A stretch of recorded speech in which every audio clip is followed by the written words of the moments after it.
رب قربنا وباركنا لنعمل صالحا في يدي رسالة التغيير. Kita akan masuk ke dalam sesi utama dari event kita pada kesempatan malam kali ini, yaitu adalah diskusi bersama dengan tokoh-tokoh kita. Yang insya Allah pada kesempatan kali ini kita buka dengan sudut pandang dari aspek ekonomi. Insya Allah akan disampaikan oleh Dr. Rudi Wahyono, SEMSI. Insya Allah pada kesempatan kali ini sedikit mungkin berkaitan dengan perspektif ekonomi. Memang kita ketahui di tengah-tengah kehidupan kita ini banyak sekali dari aspek ekonomi ini hal-hal yang dapat kita cermati, dapat kita jadikan bahan atau topik kajian yang memang sangat berdampak pada dunia kita, dan beberapa di antaranya itu adalah berkenaan dengan Undang-Undang Omnibus Law yang sudah diterapkan dan ternyata berpengaruh sekali pada dunia usaha maupun buruh, yang ancaman resesi yang akan terjadi di 2023 juga akan terjadi. Seperti apa kurang lebih gambaran yang dapat kita peroleh. Insya Allah kita akan bahas bersama dengan Dr. Rudi Wahyono. Kita sapa beliau. Assalamualaikum warahmatullahi wabarakatuh. Waalaikumsalam warahmatullahi wabarakatuh. Baik, ya berkaitan dengan Undang-Undang Omnibus Law dan juga berkenaan dengan ancaman resesi yang kemudian menyebabkan banyak startup yang kita ketahui di pertengahan hingga akhir tahun 2022 ini banyak melakukan PHK. Bagaimana pandangan Dr. Rudi berkenaan dengan hal ini? Silakan. Baik, terima kasih. Alhamdulillah hari ini kita bisa bertemu dalam rangka mengkaji kondisi perekonomian kita saat ini, dan dari beberapa sektor hukum, terkait sektor hukum, nanti kemudian bagaimana kita bertindak gitu ya. Kalau kita melihat pada perkembangan perekonomian kita sejak awal tahun 2022 terkait dengan menurunnya pandemi, ada keoptimistikan dari pemerintah, masyarakat kita bahwa perekonomian itu akan tumbuh berkembang begitu ya. Namun kenyataannya sampai saat ini tidak tumbuh berkembang, tapi justru kita dalam tahun 2023 ini kita siap-siap menghadapi resesi ekonomi yang kenapa itu terjadi gitu ya. Karena kalau kita melihat dari sisi pertumbuhan ekonomi sejak bulan Januari, itu yang tumbuh hanya sektor pengolahan dan makanan minuman saja ya. Makanan minuman yang cukup berkembang, presentasinya naik karena memang kondisi yang memungkinkan itu di mana-mana masih terjadi PHK, terjadi setengah kerja ya, jadi masih work from home gitu ya, pendapatan berkurang, gaji dikurangi, otomatis macam itu yang terjadi. Kemudian dengan undang-undang Omnibus Law itu juga akan terjadi ya, di mana dari sisi karyawan buruh itu masih tetap dikerdilkan atau dikucilkan gitu ya. Jadi tetap namanya majikan itu tetap majikan, artinya lebih undang-undang lebih berpihak kepada pemberi kerja, bukan kepada para pekerja, baik dari sisi pendapatan dan sisi hak-haknya, kewajibannya itu juga cukup dikurangi. Itu yang terjadi semacam itu. Bahkan kalau kita lihat kondisi di masyarakat kita, banyak orang kelaparan, beberapa hari tidak makan gitu ya. Dan di lingkungan kita sendiri, kita juga terkejut ada keluarga yang ternyata sudah beberapa hari tidak makan. Ini dampak dari secara langsung perekonomian kita yang tidak kuat sama kalangan bawah gitu ya. Ini yang saya pikir. Jadi kalau kita melihat dari sisi kuartal 1 maupun kuartal 3, pertumbuhan hanya ada pada sektor pengolahan ya, dan makanan minuman. Itu merupakan satu kebutuhan masyarakat umum gitu ya. Tapi kalau kita berhadapan kepada dunia yang global semacam ini, di mana di Inggris itu ya terjadi kelusuan ekonomi, resesi. Kenapa itu terjadi? Semua banyak yang berpikir menyalahkan adanya perang antara Rusia dengan Slovakia gitu ya, perang gitu itu karena ada faktor perang. Tapi sebenarnya itu hanya salah satu indikator saja. Sebenarnya yang utama itu apa? Karena banyak sekali pertumbuhan yang tidak memungkinkan di sektor ekonomi, kemudian untuk orang berinvestasi itu juga masih kecil ya, terutama di sektor real di sangat rendah. Itu bisa kita lihat dengan pertumbuhan produk domestik bruto kita yang semakin tidak sesuai dengan target yang ditetapkan. Ini yang terjadi. Jadi kalau sudah pertumbuhan produk domestik bruto itu rendah dalam 2 kuartal saja, itu dampak akan terjadinya resesi ekonomi ya. Ini yang terjadi di Inggris, di luar negeri sudah terjadi. Yang kita khawatirkan itu merambat ke Indonesia gitu. Apalagi kalau kita topang dari pertumbuhan di sektor keuangan yang menjadi penyebab itu kan di situ sebenarnya. Kalau sistem ekonomi kapitalis ini kan semula hasrat mereka untuk tumbuh itu begitu besar sampai bagaimana meraih dana dari masyarakat bisa masuk membiayai usaha-usahanya dengan mendirikan perbankan. Perbankan didirikan supaya bisa menghimpun dana masyarakat yang bisa digunakan bagi investasi pabrik mereka gitu ya. Tapi dari sisi itu masih dianggap bahwa pembiayaan perbankan itu sangat tinggi atau mahal. Nah, upaya-upaya kapitalis kan selanjutnya adalah membuka pasar modal dengan menjual pasar modal ini, dengan menjual saham, menjual obligasi, mereka bisa mengatur berapa biaya yang ingin dia tekan di dalam itu, yang dia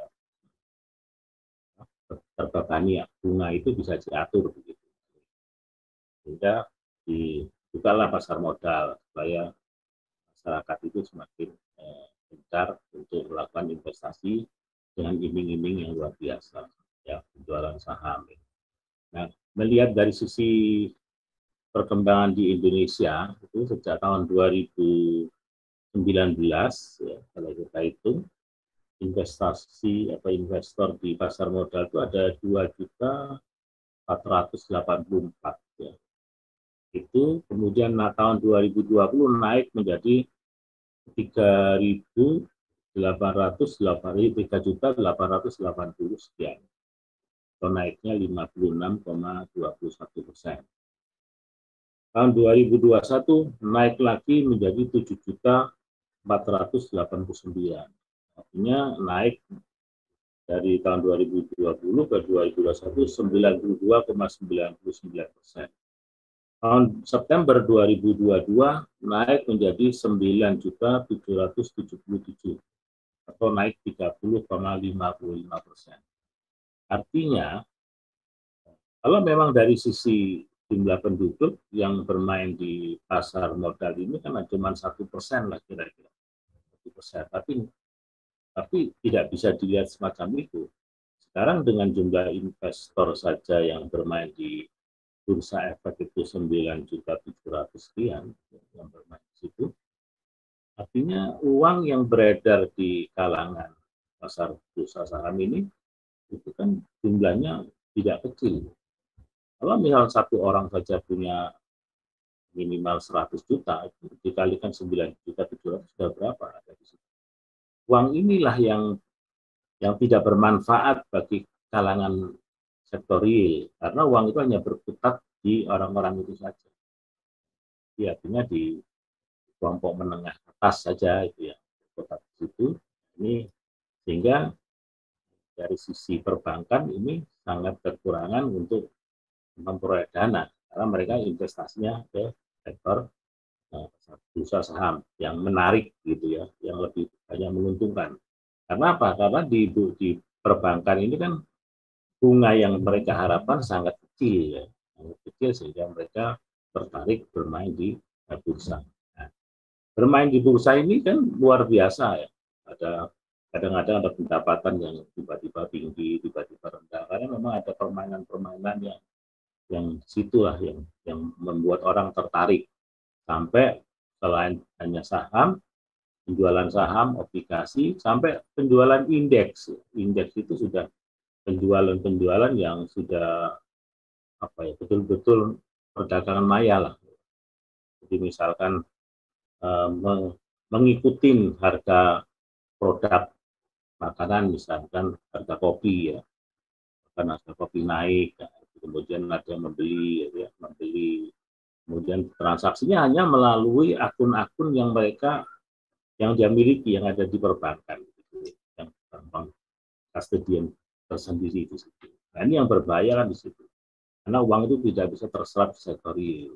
Kalau tidak ada terserap di sektor real, berarti PDB-nya rendah. PDB-nya rendah dalam 2 kuartal, yang kita khawatirkan terjadi resesi. Ini kemungkinan terjadi akan ke Indonesia juga begitu ya. Mengingat apa? Kita melihat aja kembali ke masa lalu,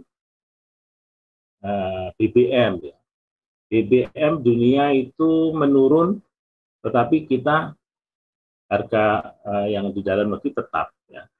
Padahal komitmen semula kan kita mengikuti harga BBM secara dunia nasional. Kalau dunia naik ya ikut naik, kalau turun ya ikut turun. Tapi kenyataannya ketika turun tidak ada penurunan ya. Nah, ini kan artinya dari sektor migas saja mereka sudah untung besar ya kalau tidak menurunkan itu ya. Sampai terakhir pada kuartal keempat ini terjadi peningkatan harga BBM dunia. Kita ikut naik gitu ya, ikut naik.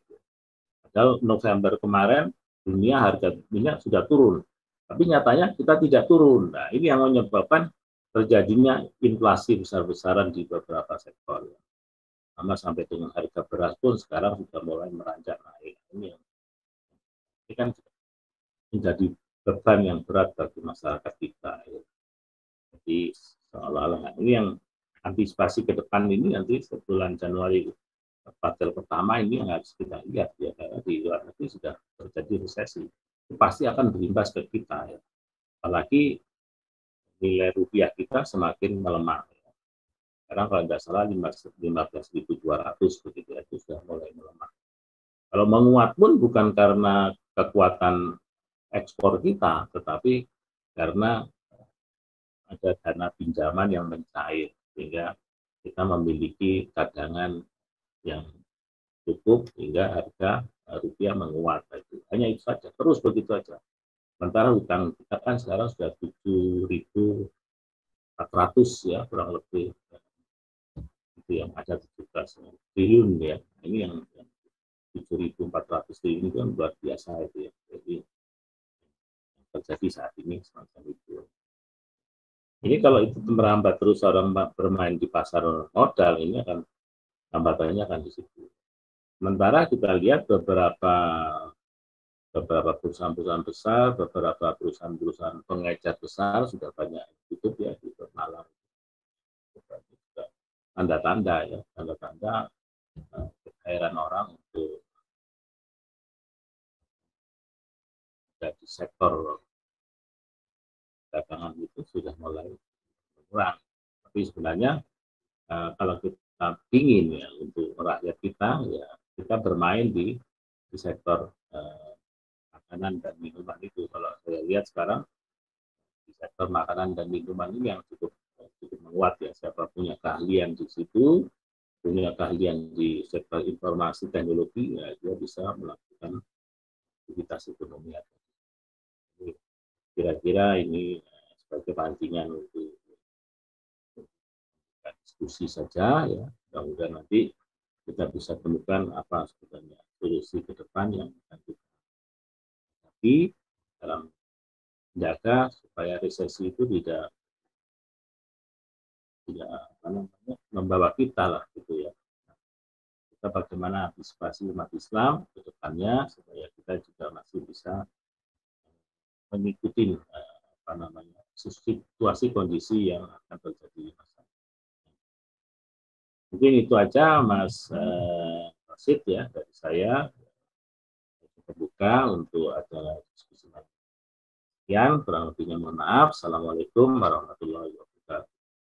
يا رب قربنا وباركنا لنعمل صالحا في يدي رسالة التغيير